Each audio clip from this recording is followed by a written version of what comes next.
Boa noite, está no ar o programa Entre Linhas. Na edição de hoje vamos falar sobre cigarros.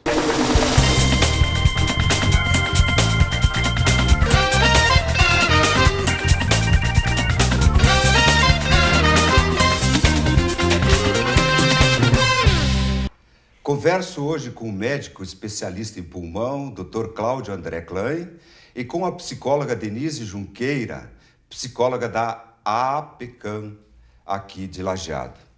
Boa noite, sejam bem-vindos. Boa noite, Celso.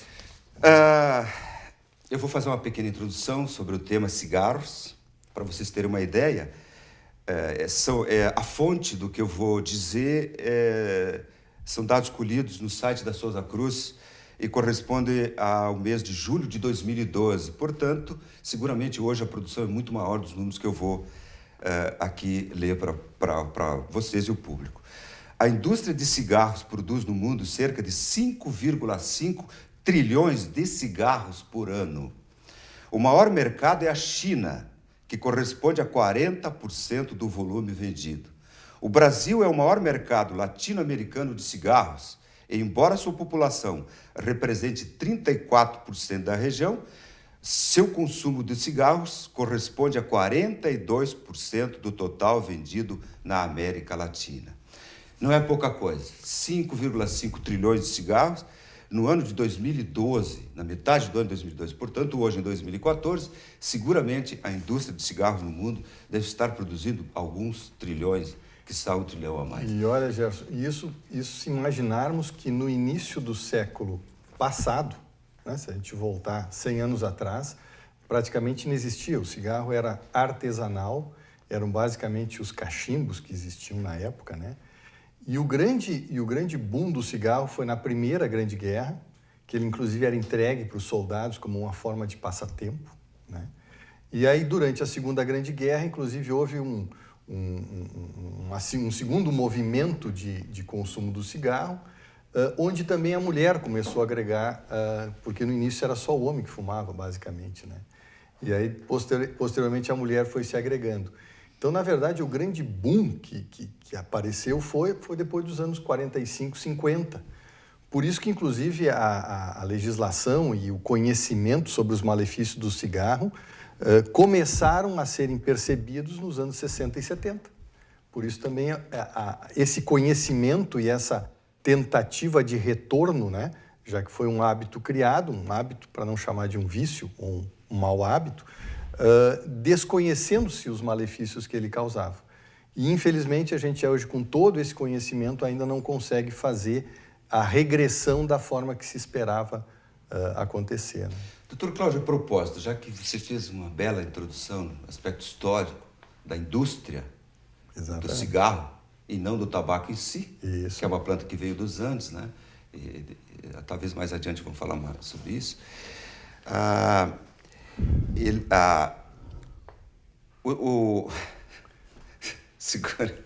Seguramente essa informação, essa indústria do cigarro, ela começou a se desenvolver aqui no Brasil, principalmente? O que a história conta não é propriamente a indústria, mas o hábito de transformar, né, a planta, a folha de tabaco, em algo que fosse queimado e inalado, parece ter sido criado realmente no Brasil, na metade do século XVIII. E aí, a partir daquele trânsito, né, daqui para a Europa, que já existia, então ele foi levado, esse hábito, para a Europa.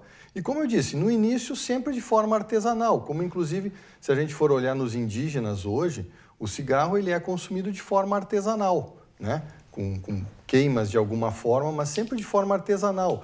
O indígena poucas vezes se vicia, como depois a indústria criou a forma tradicional do cigarro, a carteira, a quantidade de cigarros, que é uma coisa também bem previsível, foi criada depois pela indústria e pelo hábito, pela própria propaganda, né? Doutor Cláudio, eu acho que o público notou que eu meio que me perdi aqui no questionamento, mas na verdade agora eu retomei aqui, me lembrei, não há problema algum, o programa é tranquilo aqui.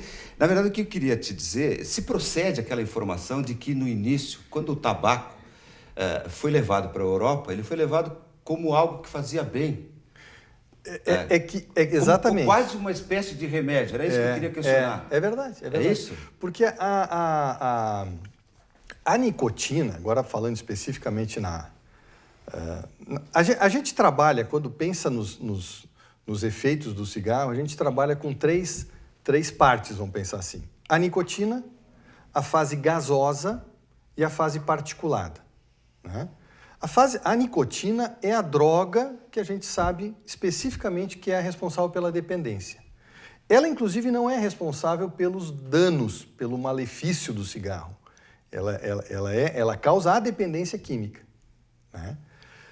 A fase gasosa são os gases que se formam a partir da queima do cigarro, né? A fumaça. E na particulada estão aquelas outras que se fala em mais de 4.000 substâncias que acabam, então, impregnando a via aérea e causando os danos, como o enfisema, a bronquite crônica, as infecções, né? E até a inalação delas causar os danos circulatórios, na parte circulatória que também é responsável. E o câncer, né? Isso está tudo naquela fase particulada, não propriamente na nicotina. Né?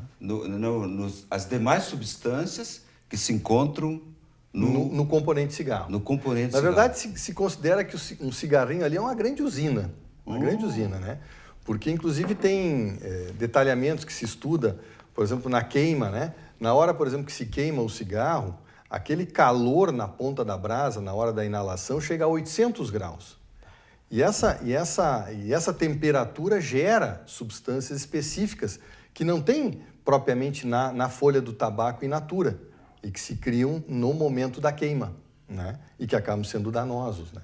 Quem fumou e conhece o cigarro, enfim, se ao fumar, ao final, quebra e olha no filtro, vai ver que ele amarelou, né? Que é o amarelo também dos dedos daquelas pessoas que fumam muito, especialmente quem fuma sem filtro, como o nosso palheiro, né?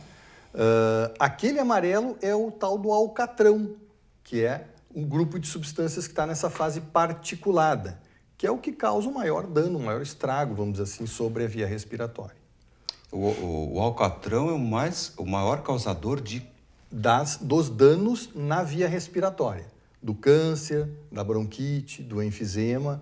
É esse grupo de substâncias que está nessa fase particulada. Como eu disse, são mais de 4.000 substâncias. Várias delas, dezenas delas, têm efeito cancerígeno, por exemplo. Puxa vida. Então, na verdade, Doutor Cláudio, existem substâncias entorpecentes que causam rapidamente um bem-estar, alguma coisa assim? É a nicotina. No caso, pois é a nicotina. Então, o cigarro ele vicia, porém, ele é considerado uma substância entorpecente? Olha, pela legislação, acho que hoje sim, né? Sim, ele é uma droga de abuso. Porque ele causa dependência. Drogas, que a gente sabe, né, que a gente vende em drogaria, são antibióticos, né? Tem as drogas psicoativas, antidepressivos, né, ansiolíticos, e as drogas de abuso, que entra cigarro, álcool, cocaína e as outras drogas, né? Exatamente. E como ele falou, a dopamina, né, a nicotina, por isso que as pessoas viciam pela nicotina, ela libera a dopamina, que dá essa sensação de tranquilidade, de prazer, que a pessoa está mais atenta, né? Em 27 a 20 segundos, né, chega ao cérebro. Muito rápido. E dá essa sensação. Mas só que em 20, 30 minutos já passa. Aí a pessoa tende a fumar de novo. Por isso, Gerson, até nós comentávamos antes do programa, a questão de por que uma carteira tem 20 cigarros. Pois é, isso. Eu sempre achei isso, quando estudei isso alguns anos atrás, eu disse, não, realmente o pessoal é muito criativo. É uma dose diária de nicotina, que é o que ela falou ali, que o efeito da nicotina dura em torno de 30 a 40 minutos no organismo. Calcula-se mais em torno de 15 minutos o tempo de queima do cigarro e mais um período entre um cigarro e outro. Aí, se você multiplicar por 20 e mais um período de sono, tu vai cair nas 24 horas do dia. Então, uma carteira, na verdade, é como se fosse um medicamento programado para você consumir uma carteira por dia. Poxa, a indústria de cigarros estudou isso, até isso, cientificamente, e chegou ao número de 20. Então não é por... Não é por mera Pois é, coincidência. muito legal isso que você disse. O cigarro e todos os derivados, né, do tabaco. Sim, mas Cachimbo sim. e hoje tem o narguilé, né, que isso corresponde basicamente a 100 cigarros, né, uma sessão de narguilé, então é bem mais prejudicial. E foi criado também, como tu falaste, em relação ao cigarro, com um motivo bom, né, foi na Índia também para limpar as impurezas e hoje se usa tabaco, álcool, né. Que é uma outra forma de consumo. Exatamente. Bem, nós estamos chegando ao final do primeiro bloco e eu quero deixar uma pergunta que, na verdade, é uma curiosidade para o nosso público, que é a seguinte. Você sabe quanto o governo federal arrecadou com impostos sobre o cigarro e quanto gastou com a saúde de fumantes? Pois bem, a resposta vamos ter em seguida. Entre linhas, retorna já.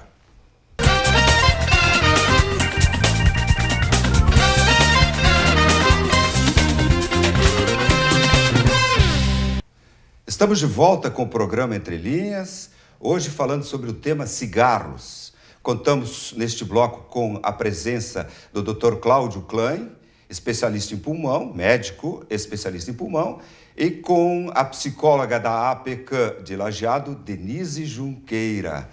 No final do bloco anterior, eu deixei no ar um questionamento. Você sabe quanto o governo federal arrecadou com impostos sobre o cigarro e quanto gastou com a saúde de fumantes? Pois bem, eu tenho aqui dados relativos ao ano de 2012 em relação à arrecadação de impostos. No ano de 2012, o governo federal arrecadou com impostos sobre o cigarro 6,9 bilhões de reais. 6,9 bilhões de reais. E no ano, aí eu tenho um dado de 2013, despesas do governo com a saúde dos fumantes somaram 21 bilhões de reais.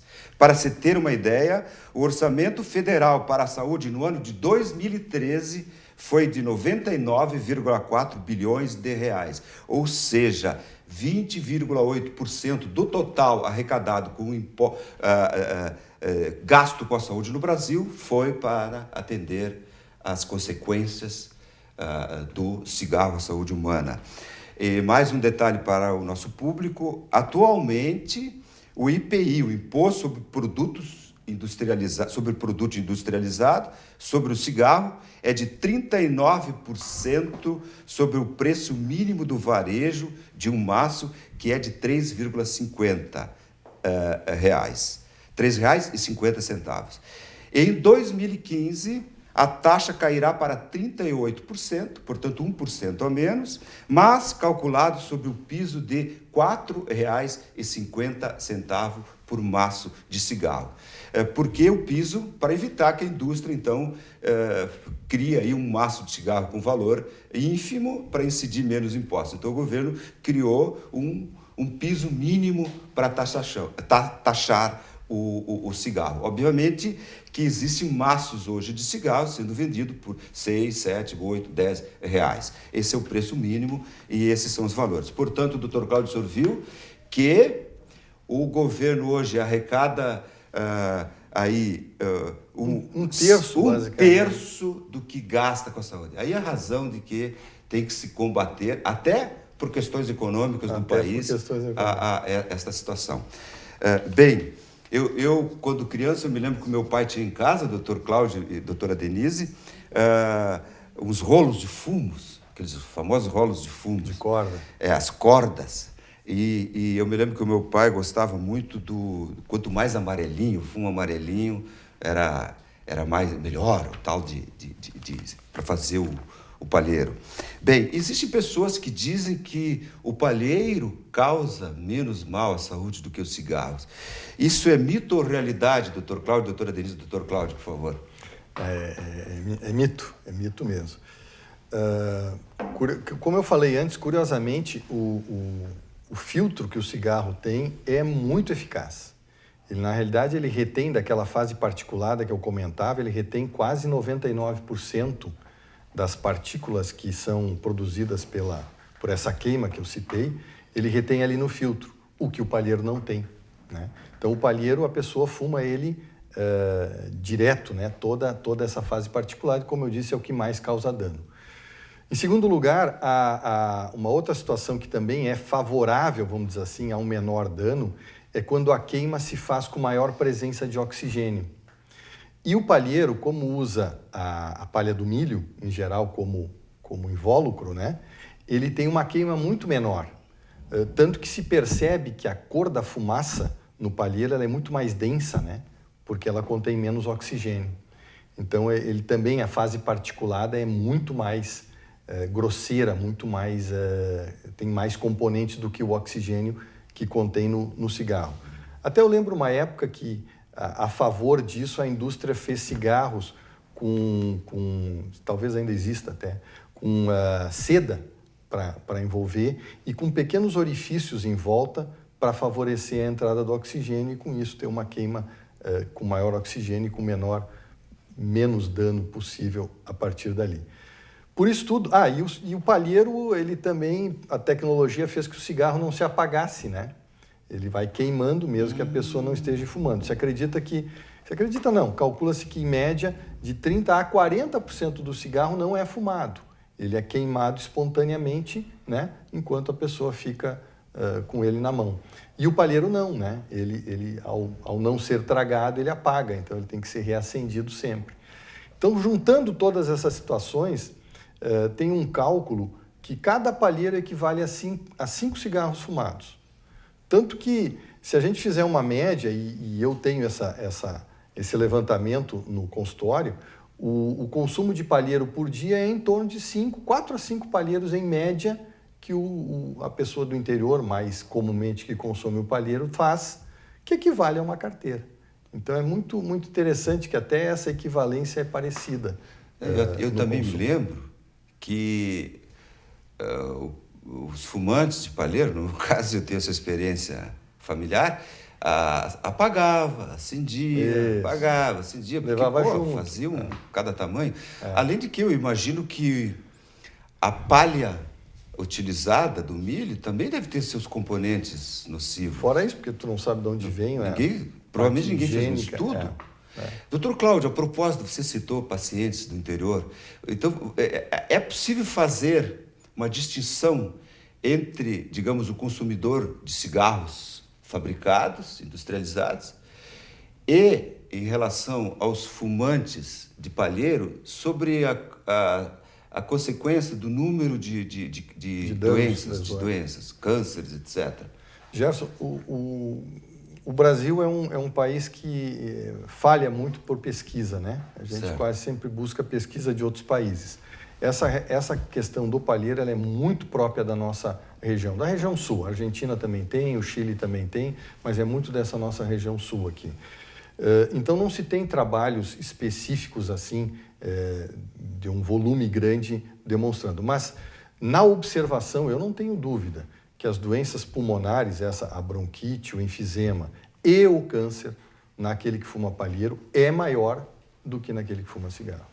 Puxa, isso é mais o dia a dia que te levou a essa conclusão. Isso aí. Existem pessoas que dizem, olha, fulano morreu com 80, 90 anos, era fumante, portanto cigarro não faz mal. Essas pessoas que vivem mais são uma exceção, fumantes que vivem mais são uma exceção, a regra? Não sei quem gostaria. São exceção e também a autodefesa dos fumantes, né? Citar essas exceções, né? É uma autodefesa, porque o abuso, né? O uso do cigarro, ele é uma questão fisiológica, psicológica e comportamental. Essa questão do palheiro, do cigarro, tem todo um ritual, né? Prepara o fumo, pega a carteira, acende, pega o isqueiro. Tem um lado do comportamento. Por isso, o tratamento, a gente está começando o grupo na PECAM, né? Mais vida sem tabaco, que tem que ser com vários profissionais, né? Não só a psicologia, não só a medicina. Por quê? Porque atinge todas essas questões, a questão do comportamento, e muitas vezes na abstinência precisa, sim, uma medicação que ajude, né, o paciente a deixar de fumar. Então, tem todas essas questões. Bem, Eu só para reiterar, nós somos todos definidos por genética, né, Gerson? Então, assim como nós vamos ter pessoas que têm um dano precoce decorrente do cigarro, às vezes, eu me lembro de um paciente com enfisema gravíssimo, acabou falecendo com 45 anos de idade. Foi o mais novo, assim, paciente que veio a falecer de enfisema decorrente do tabagismo, né? Porque ele era um suscetível extremo, né? E tem aqueles outros que são menos suscetíveis e que acabam, vamos dizer assim, vindo a, vamos dizer assim, falecer com 80, 90 anos e às vezes de doenças não relacionadas ao tabaco. Agora, se for feita uma avaliação de como é que está a circulação daquele paciente, de como é que está a capacidade pulmonar daquele paciente, com certeza, mesmo ele não tendo, vamos dizer assim, a doença grave daquilo, ele tem uma capacidade e uma circulação piorada em comparação com aquele que não fumou, né? a propósito, doutor Cláudio, quantos anos alguém precisa fumar para começar a ter consequências nocivas à saúde? Em média, enfim. Assim, ó, a ciência, essa resposta é muito comum, e aí a ciência dá a primeira resposta assim, ó. Olha, tu começa no primeiro dia. Quer dizer, tu começou a agredir a tua via respiratória logo no primeiro cigarro. Mas, na verdade, assim, doenças específicas que a gente associa já com a gente podendo medir naqueles testes de capacidade respiratória, a gente também já começa a se preocupar com o desenvolvimento de câncer, dos vários tipos, né, associados com cigarro. Os principais são dessa via respiratória alta, o câncer de pulmão, claro, do esôfago e da bexiga. Esses são os mais tradicionais, a partir de 10 anos de consumo. Então, 10 anos é um número assim, onde quem consome regularmente já deve começar a se preocupar com danos decorrentes do tabagismo.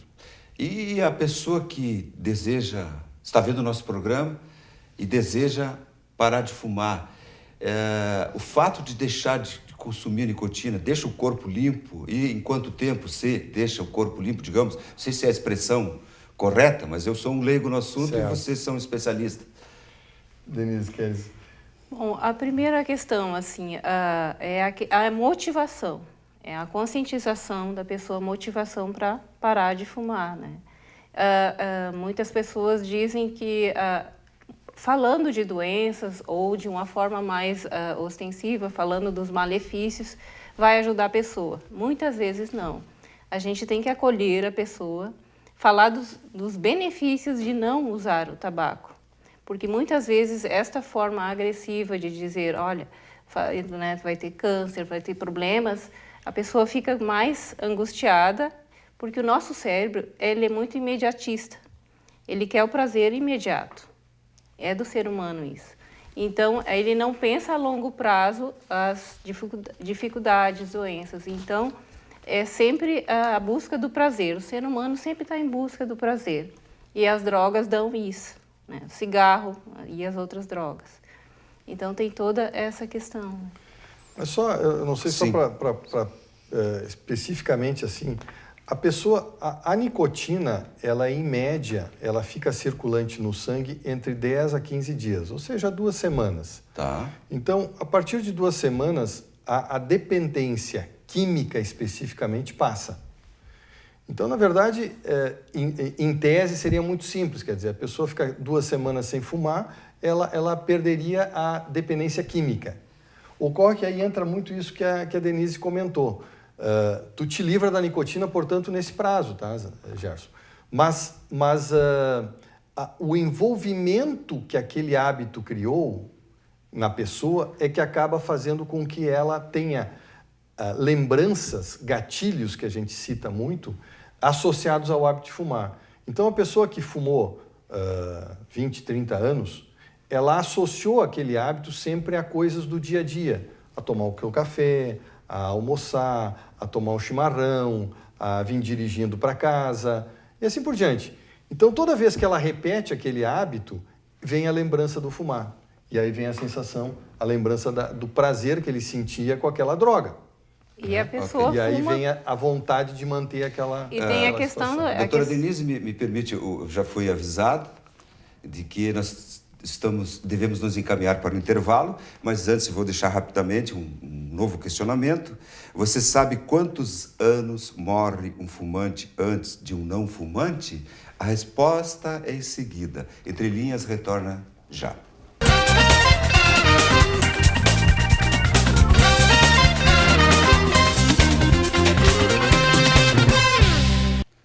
Estamos de volta com o programa Entre Linhas, agora no terceiro bloco. O tema de hoje é cigarro. Contamos com a presença do médico especialista em pulmão, Dr. Cláudio Klein, e da psicóloga da APECAM de Lajeado, doutora Denise Junqueira. No final do bloco anterior, eu deixei uma pergunta no ar. Você sabe quantos anos morre um fumante antes de um não fumante? Em média, um fumante morre 10 anos antes de um não fumante, de acordo com o Instituto Nacional do Câncer. Diariamente, morrem 350 pessoas no Brasil por causa do cigarro. No mundo, são 10 mil óbitos por dia, de acordo com a Aliança do Controle do Tabagismo. E mais uma curiosidade para o nosso público. Em 1989, 35% dos brasileiros eram fumantes. Agora são em torno de 16%. Conforme André Ciclos, epidemiologista do Instituto Nacional do Câncer. E é interessante, esse é um dado de novembro de 2013, isso que eu estou dizendo para vocês. O André Ciclos, esse epidemiologista do INCA, ele atribui que a metade deste resultado da queda do número de fumantes, ele atribui ao preço, porque dificulta a iniciação dos jovens, ainda sem emprego e renda. E a outra metade, graças às campanhas anti-tabaco em rádios, TVs e nos próprios maços de cigarros, bem como a restrição à publicidade à indústria tabagista dos meios de comunicações. O que você... Olha, Gerson, se a gente for olhar um filme, isso às vezes me surpreende vendo um filme dos anos 60, era muito comum as pessoas acenderem o cigarro no final da janta, por exemplo. Isso. E soltarem a fumaça na direção da outra pessoa naturalmente, né? E aí vamos pensar em vários lugares, lembra? No avião era permitido fumar, depois da metade para trás, hoje a legislação já encerrou com isso, mas enfim, existiam vários ambientes onde era natural fumar. Doutor, deixa eu te interromper porque você está se encaminhando para a minha pergunta. O caso do avião, o caso do restaurante, o marido que fuma ou a mulher que fuma e o outro parceiro não. Pois bem, o fumante passivo, aquele que não ingere a fumaça através do cigarro, do palheiro, este fumante passivo que respira a fumaça de um outro fumante, ele também é vítima para a sua saúde em relação que causa o fumante? Sim, é sem o fumante dúvida. passivo. A resposta é o fumante passivo também está sujeito. Claro que o ambiente, aqui eu vou citar uma estatística, mas o ambiente e a situação em que ele se encontra, do tamanho do recinto, da ventilação, vão interferir nisso, né? Mas assim, por exemplo, se a pessoa convive em casa com um fumante 24 horas, ela terá fumado cerca de 3 cigarros ao final desse período, né? 24 horas com a pessoa que fuma, terá consumido 3 cigarros nesse período. 2 horas em um bar, 2 horas em um bar onde vários estejam fumando, também terá consumido de 3 a 4 cigarros. E apenas 1 hora num carro onde as pessoas estejam fumando, 1 hora terá consumido 3 cigarros. Puxa vida. Então, provoca dano, sim. Teve até um caso emblemático, faz um bom tempo atrás, de uma pessoa, isso foi na Austrália, ela ganhou na justiça um direito de indenização porque ela trabalhava num bar onde era permitido fumar e ela desenvolveu câncer. E aí se provou que esse câncer tinha advindo do trabalho dela, né? E aí então ela recebeu uma indenização, pelo que eu sei ela acabou falecendo posteriormente, mas a ação foi dada um ganho de causa provando que realmente era do ambiente de trabalho. Muito interessante esse dado aí, porque hoje a justiça brasileira é relutante em dar uma indenização aos fumantes que... Passivos. Não, aos fumantes, inclusive. Fumante normal, há ações pleiteando indenizações na justiça, razão, mas há um entendimento de julgar improcedentes esse tipo de ações. Mas esse caso é interessante, é uma fumante passiva decorrendo do ambiente de trabalho. Provavelmente, é de que país é que vocês estão? Austrália. Pois é, não sei a legislação. Fazem muitos anos, isso eu sei que já faz... Olha, estamos falando de coisa de mais de 10 anos atrás.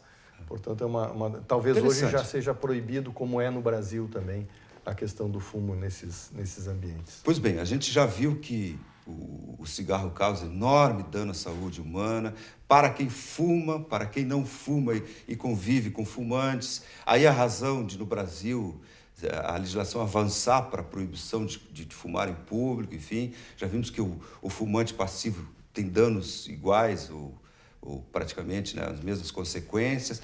Bem, como deixar de fumar? Doutora Denise, como deixar de fumar? Bem, a primeira questão é a seguinte, a questão emocional. Por que a pessoa começou a fumar? Tem essa questão que a gente precisa falar. A questão da ansiedade, do estresse, timidez, solidão, vários aspectos. A pessoa precisa reestruturar, mudar de estilo de vida, né? Mas o primeiro passo é a motivação. Segundo passo, buscar ajuda médica, ajuda psicológica. Muitas vezes é necessária uma medicação ou não, mas reestruturar, mudar de estilo de vida. A pessoa vai precisar observar as questões emocionais, a ansiedade, o estresse, ela vai ter que trabalhar isso.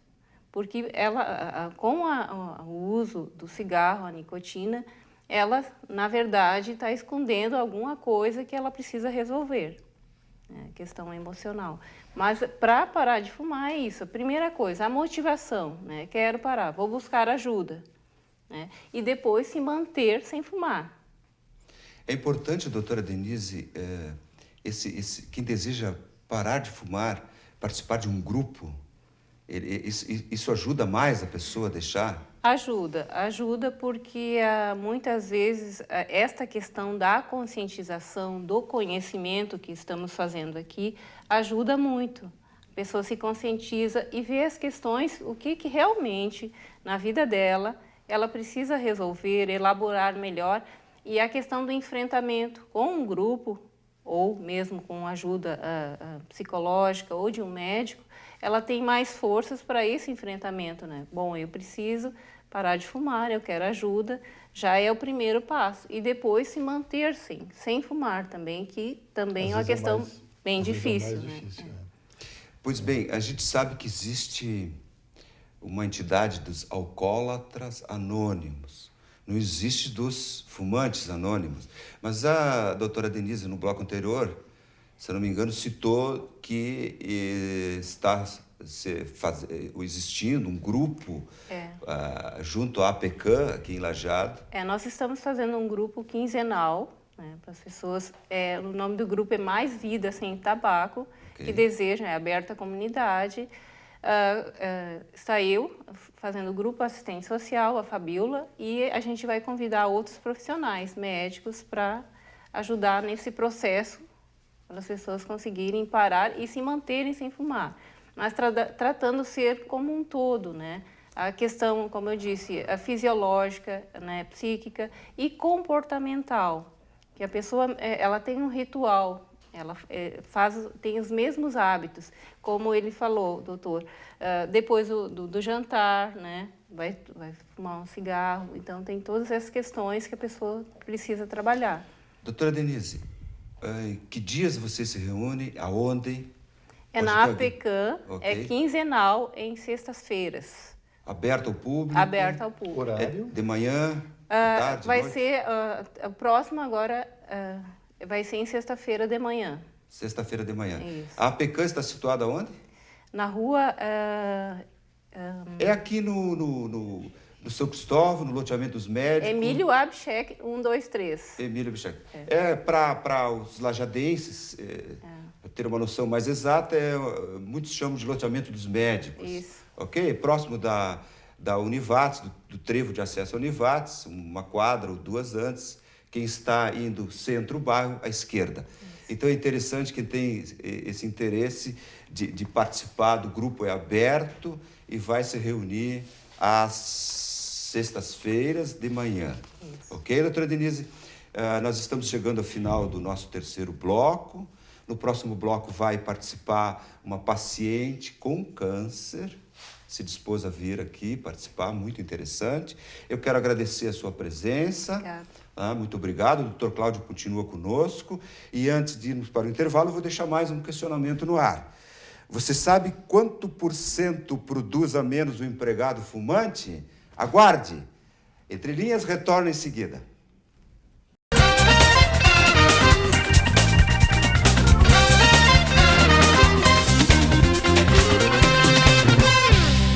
O programa Entre Linhas está de volta.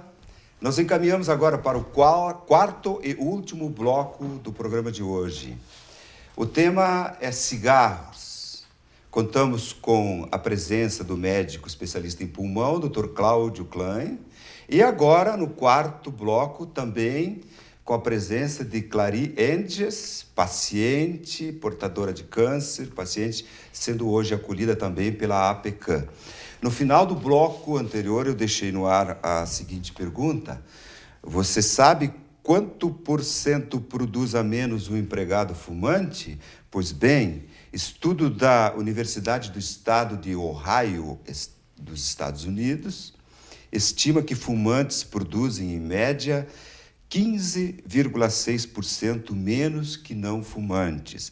Segundo o autor dos estudos, Mika Berman, o que mais onera as empresas são os intervalos tirados pelos fumantes durante o expediente. Também, os empregados fumantes têm a produtividade reduzida por causa dos efeitos da nicotina, porque ao longo do dia a nicotina pode causar distração. Chegam a faltar 2,5 dias a mais ao ano em relação à média dos não fumantes. Esses dados foram divulgados em junho de 2013.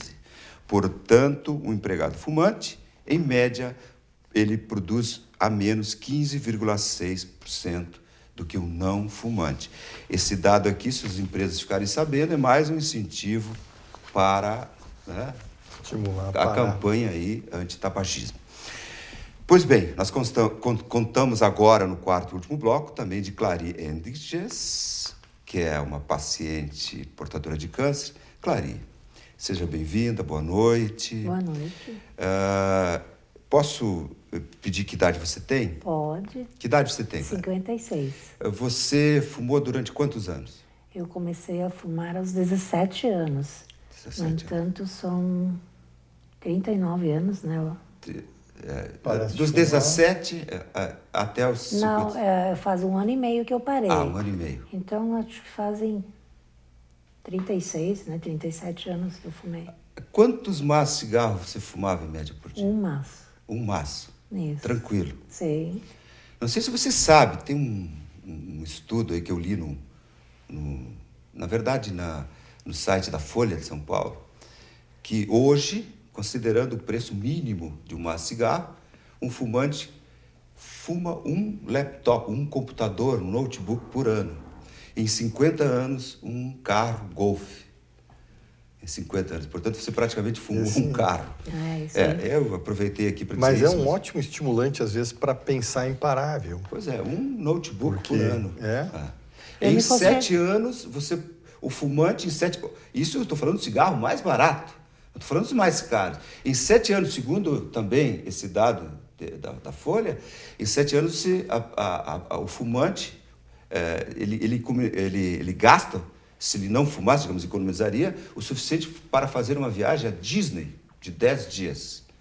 São dados que eu li lá e não coloquei nas curiosidades, e quase que eu ia citar como curiosidade, mas eu aproveitei aqui agora. Bem, então você fumava uma carteira por dia, começou a fumar aos 17 anos. E por que você começou a fumar? Porque na época, quando eu tinha 17, 18 anos, era bonito fumar.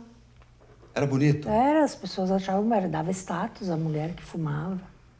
Veja que Era interessante. essa época que nós falamos, né? É Que verdade. é a E aí nossa- ainda tinha as propagandas na TV, eram lindas, maravilhosas, né? E te estimulava mais ainda. E aí tinha no mercado para a venda também as cigarreiras, né? Para colocar o cigarro. Aí ficava mais bonito ainda, né? Aí quanto mais produtos vinham no mercado para estimular o cigarro, mais a mulher fumava também. E você usava? Eu cheguei a usar assim, não assim diariamente, mas quando a gente saía para um baile, num lugar assim mais social, aí a gente usava cigarreira. Fazer um chá Sim, todo especial. isso. A propósito do status, eu me lembro, o Dr. Cláudio deve lembrar também, da propaganda do cigarro Marlboro. Isso. Aquele, o cowboy, um bonitão lá, né? Puxa, era um incentivo. As exatamente. pessoas queriam ser igual a ele, só que não divulgam que o cowboy, o bonitão, morreu de câncer no pulmão. E há quanto tempo você começou a ter... você notou que a sua saúde deteriorou, enfim? Eu comecei a notar a minha falta de ar, assim, piorando a cada dia que passava a partir de 2009. Portanto, há 5 anos atrás, 6 anos quase. Antes você não sentia? Eu sentia, assim, um cansaço, um pouco de falta de... Mas nunca, assim, de procurar um médico, né? Porque, no fundo, a gente sabe o que é. Mas a gente tem medo de procurar. A gente sabe, tem medo da resposta do médico. Então, a gente vai prolongando, né? Mas aí chegou num ponto, assim, que eu vi que não dava mais, que eu tinha que procurar ajuda. Você tinha consciência do malefício do Eu cigarro? tinha consciência e me arrependo de cada cigarro que eu fumei na minha vida. Não tentou parar? Tentei várias vezes. Por isso é muito importante os grupos de ajuda, procurar ajuda médica, porque sem ajuda nenhuma é muito difícil parar. Por que você acha que não conseguiu parar? Não, dá aquela fissura, dá aquela vontade louca de fumar. Aí não tinha como? Não tinha como. Você conseguia ficar quanto tempo sem fumar um cigarro? É difícil. 1 hora, 2, 3? Eu vou dizer uma coisa para o senhor, não sei se eu posso falar isso aqui, mas eu já cheguei assim, ficar um sábado sem comprar, pensei, hoje eu não vou comprar para ver se eu consigo ficar sem fumar, porque daí de noite eu não tenho onde ir comprar. Aí eu só sabe o que eu fiz? Eu fui na churrasqueira, peguei as pituquinhas e acendi para fumar. A fissura é tão grande que a pessoa faz isso. E hoje eu tenho certeza que eu não sou a única que fiz isso. Não. Sabe, eu vou contar uma pequena história familiar aqui. Meu pai era um fumante. Ele fumava 2 carteiras por dia. E eu era que tinha que comprar, era terrível. Todo dia tinha que comprar. Um dia ele ouviu um programa, nunca me esqueço, ele ouviu um programa na Rádio Guaíba. Um médico, especialista, contou de tudo que o cigarro podia fazer ao ser humano. Sabe o que o meu pai fez? Ele estava com uma carteira nova no bolso, ele pegou, atirou pela janela. Olha que interessante. Pegou e disse, pá, tirou fora. A partir de hoje eu não fumo mais. E o meu pai é teimoso. E parou. Doutor Cláudio, a força de vontade pessoal auxilia? Não, dessa questão que nem a doutora Denise antes falava, o perfil da pessoa é muito importante para entender isso.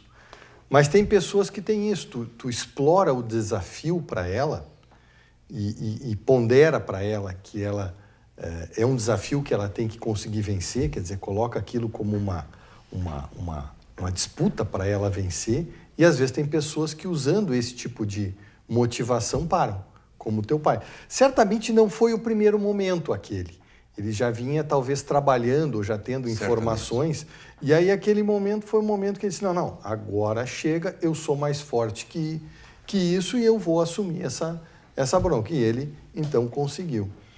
Eu costumo dizer muito que toda mudança de hábito, nós internamente pesamos se ela é uma mudança em que nós vamos ter um ganho ou uma perda.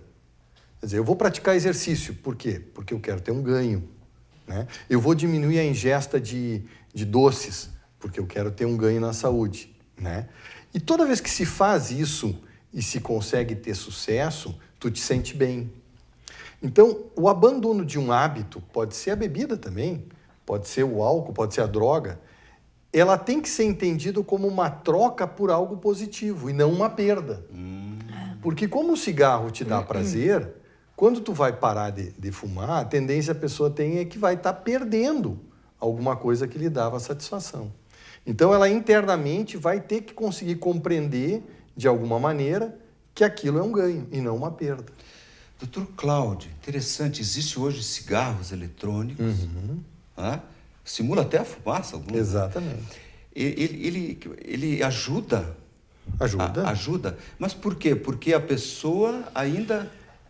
Gerson, assim, ó, eu, por exemplo, eu tenho uma estratégia que eu ofereço aos pacientes, são várias estratégias para parar de fumar, são várias estratégias, dependendo muito do perfil da pessoa. Ok. Por exemplo, conversando só, entendendo um pouquinho com a dona Claria aqui, a questão da ansiedade muito grande com ela. Então, certamente, ela precisaria medicação para a ansiedade, pelo menos nesse momento, assim, conversando rapidamente aqui, para poder acalmar ela, para deixar ela mais aliviada da ansiedade que a falta do cigarro e da nicotina, enfim, lhe causaria.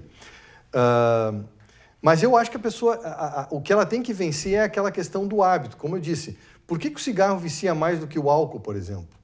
Tu conversa de alcoólatras, por exemplo, eles entendem que é mais difícil largar o cigarro do que largar o álcool. Poxa. Porque, em geral, o álcool tu não repete tantas vezes como tu repete o cigarro. Ele não está tão frequentemente inserido na tua vida como é o hábito de fumar.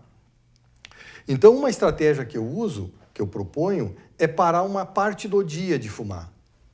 Então, ao invés de dizer assim, olha, amanhã não vai fumar mais, que a pessoa fica muito ansiosa porque, pô, amanhã não posso mais fumar, o nosso cérebro nos cobra isso muito, Ok. né? Como uma perda, como uma cortar, e cria ansiedade. Então, a gente combina assim, olha, a partir de segunda-feira, não fuma mais até o meio-dia.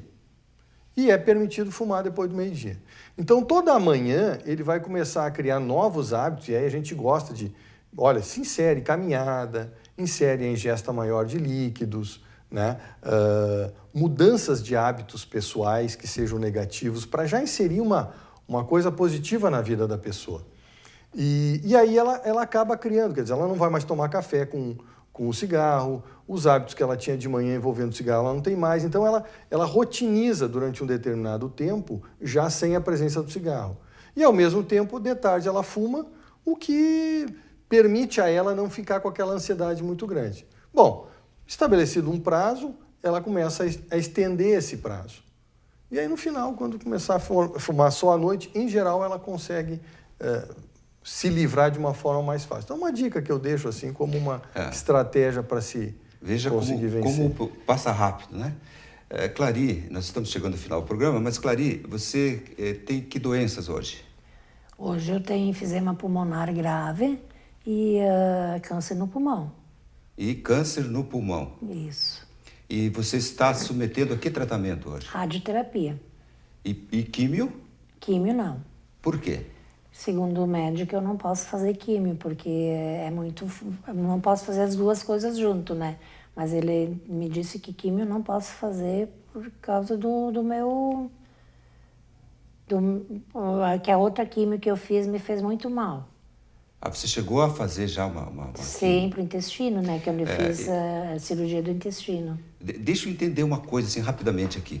Você disse que em 2009 tomou ciência de doença causada pelo cigarro, Isso, ok? enfisema. E disse também, pelo que eu entendi, que 1 ano e meio, mais ou menos, você deixou de fumar. Sim, não Ou seja, fumo mais. mesmo tendo consciência de que estava doente em razão do cigarro, continuou fumando. Continuei fumando. Veja que E interessante. me arrependo disso, né? Claro. Hoje eu me considero uma ex-fumante. Graças a Deus eu consegui parar, né? Tá bem.